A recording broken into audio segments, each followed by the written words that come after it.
developed by broadcast and cable operators in voluntary cooperation with the Federal Emergency This is a test of the National Emergency Alert System.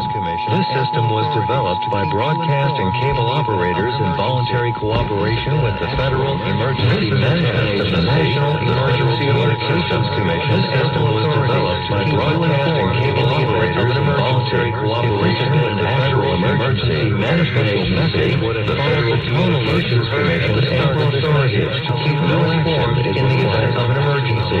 If this had been an actual emergency, an official message would have followed the tone alert you heard at the start of this message. No action is required.